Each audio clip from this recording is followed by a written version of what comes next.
علما وی په هره زمانه کې باید دومره انسانان وي چې د قرآن ساتنه پې وسي او قرآن باید مسلمانان یاد کی. دا په مسلمانانو فرض کفایي ده که یو څه انسانانو قرآن یاد که د نورو غاړه پې خلاصیږي. الحمدلله طالبان ورونو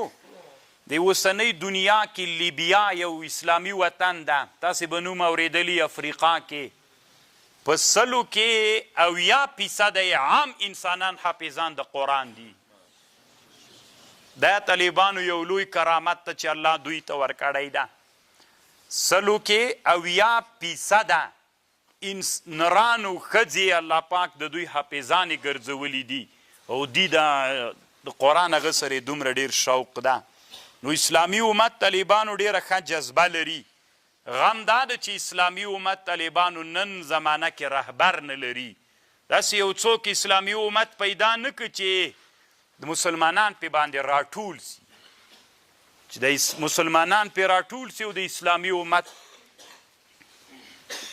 رهبریت وکړلی سي. الله عز وجل یو سړی پیدا کړی و داسې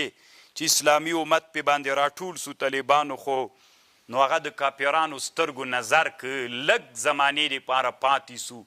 ملا عمر رحمه الله د خپل عصر مجدد طالبانو، تاسې به تیر امارت په یادیږي نه طالبانو، ما خپله په یادیږي لږ لږ. هلته طالبانو د ټول اسلامي امت انسانان دلته راغلل 15 کلنه واکمنۍ کې. داسې یو رهبر الله پیدا که، خو دنیا وډاره سوله چې دا د اسلامي امت رهبرۍ ونه کي. داسې نه سي چې ټوله اسلامي دنیا بیا روانه کي پرېنه. خو د طالبانو دغسې امیر مسلمانانو دپاره نه ده پیدا سوی او نه به بیا پیدا سي، فکر نه کوم طالبانو. خو الله دې د مسلمانانو د ارمانونه پوره کي، زموږ په ژوند یې الله پوره کي چې اسلامي امت په داسې یو مشر راټول سي لکه په ده چې راټول ول. دا طالبانو وړه خبر نه د عرب ډېر کبرجن خلک هم شته پکې، خو دا هغه سړی و چې ټول اسلامي دنیا د ده تر قیادت و تر بیعت لاندې طالبانو د دنیا نړیوال تنظیم قاعدة والجهاد چې مؤسس یې څه نومېده مخکې چې شهید سوی و شهید عبدالله عظام رحمه الله، بیا وروسته شهید اسامه بن لادن رحمه الله. هغه لوی لوی علما د دنیا د ټولې اسلامي دنیا جهادي تنظیمونو له دې سړي سره بیعت وکړه طالبانو، د ورته اعلان وکړه هلومو دا تاسې دپاره د امن جای ده، هېچا ځان نسو ټینګولی د امن وطن ورکړه. داسې یو رهبر راغی چې ټوله دنیا دپاره دا یو ډېر لوی مجاهد فکر و دې سړي کې. الله پاک دې رحم ورباندې وکړي. اوس دې الله تاسو طالبانو چې کله خارجي دنیا ته لاړ سئ نو چې کله دې وپېژني چې افغانان دې وي ملا عمر داسې سړي ته کوي، که کافر وي که مسلمان یې نوم یې نه ده ګول طالبانو. د نورو خلکو نومونه څوک ډېر نه یادوي، ملا عمر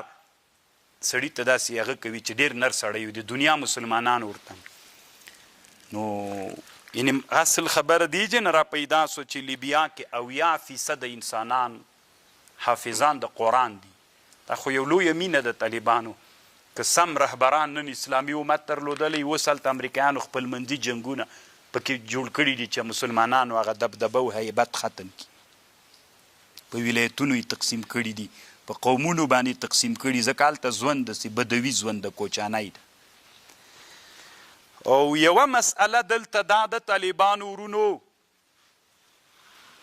چې قرآن چې ته وایې دوه دي، یو قراءت علی الشیخ ده، یو سماع من لفظ الشیخ ده، دوه قراءت دي. قراءت علی الشیخ، سماع من لفظ الشیخ. طالبانو ټول اصل کې آداب د تحمل موږ په مصطلحاتو د حدیث کې بحث کوو، ټول ډېر اقسام دي، مناوله ده، وجاده ده، ټولو باندې زه بحث نه کوم، صرف دا دوه دلته یوه خبر پکې کوم. طالبانو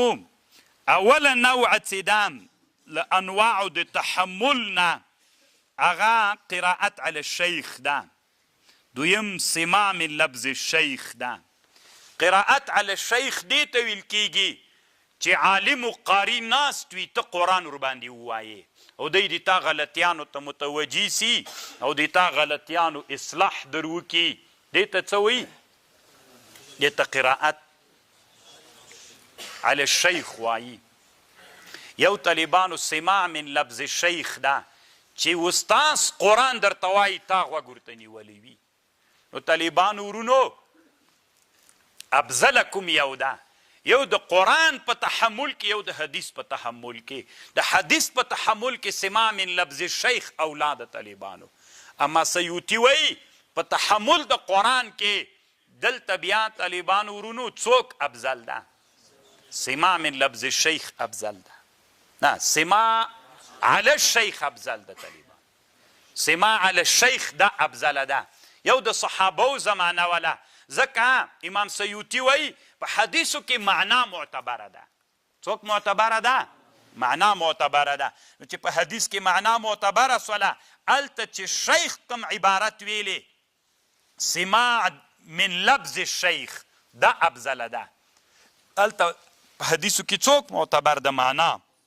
او په قرآن کې طالبانو څوک دلته طالبانو لفظ معتبر ده د قراءت څه کوي دلته به څوک معتبر ده لکه قرآن ته له قاري نه زده کوي لفظ معتبر ده نو چې لفظ معتبر ده دلته سماع من لفظ الشیخ دا طالبانو صحیح ده اما اولا نه ده طالبانو ځکه اولا نه ده ځکه قاري چې استاذ وایي او تی اورې نو تی نسې زده کولی کیدای سي هغسې زده نه کې ته غلطیانو ته هلته متوجه کیږي چې قاري غوږ درته ونیسي تی ورته وایي نه درته وایي دا جې دې غلط که دا جې دې غلط که دا داسې که دا بې طالبانو دا اولا ده ځکه دلته لفظ معتبر ده نو په قرآن کې څوک معتبر ده په تحمل کې سماع للشیخ په حدیثو کې څوک معتبر ده سماع من لفظ الشیخ الله دې وکړي چې په خبر پوه شوي خو طالبانو ورونو امام سیوطي رحمه الله سوال کړی ده سوال یې داسې کړی وي هغه بیا څنګه کوي صحابه خو طالبانو سماع من لفظ الشیخ په قرآن کې کاو سماع من لفظ نبی علیه السلام به قرآن ویلي صحابه به تریاد صحابه خو داسې خو نه دا خو سماع من لفظ الشیخ سو نو داسې خو نه کو چې قرآن به صحابه ویلي بیا ډېر کم داسې راغلي دي چې قرآن به صحابه ویل نبی علیه السلام به غوږ ورته نیولي که وروسته یې وایو عبدالله بن مسعود او یو بل صحابي لم یکن الذي کفروا چې ورباندې ویلي ابی ابن کعب ولکسي انشاءالله نو طالبانو ورونو مسئله داسې سوله چې سماع من لفظ الشیخ دا په حدیث کې اولا په قرآن کې قراءت علی الشیخ خو صحابه رضی الله عنهم خو په قرآن کې سماع من لفظ الشیخ کوله کنه ته بیا ولې وایي چې افضل ده قراءت علی الشیخ افضل ده له سماع من لفظ الشیخ نه صحابه خو هغه نو موږ جواب دا کو موږ او د صحابه منځ کې ډېر فرق ده صحابه رضی الله عنهم چې ول طالبانو ورونو هغوی چې ول الله عز وجل داسې انسانان پیدا کړي ول چې هغوی په قرآن باندې ډېر ښه پوهېدل د هغوی د فصاحتونه ډېر ول طبیعتونه سلیم ول تقاضا یې د دې کولی سوله چې رسول الله نه بې سماع وکړله عین همغسې دوی قرآن ویللی سو عین همغسې څوک ویللی سو قرآن یې ویللی سو نو هغوی طبیعتونه ډېر سلیم ول هغوی د بد وي او د کوچاني ژوند سره بلد ول او د عربیت سره برابر خلک ول نغوی چې قرآن او نبی علیه السلام ته همدغه ملګري الله برابر کړي ول چې نبی علیه السلام نه به سماع من لفظ شیخ وکړه همغسې قرآن دوی بیرته ویللی سو اما مونږ او تاسې طالبانو دغومره تکړه یو نه که نه ته هغه کوم سړی چې راګیر کړی د وي ته دا ووایه که نه وي زه دا زوار زیر ته تنه نسم وروستلی نو طالبانو یې مونږ طبیعتونه سلیم طبیعتونه نه دي مونږ هغسې قرآن نه سو ویللی الله عز وجل دې مونږ په حال رحم وکړي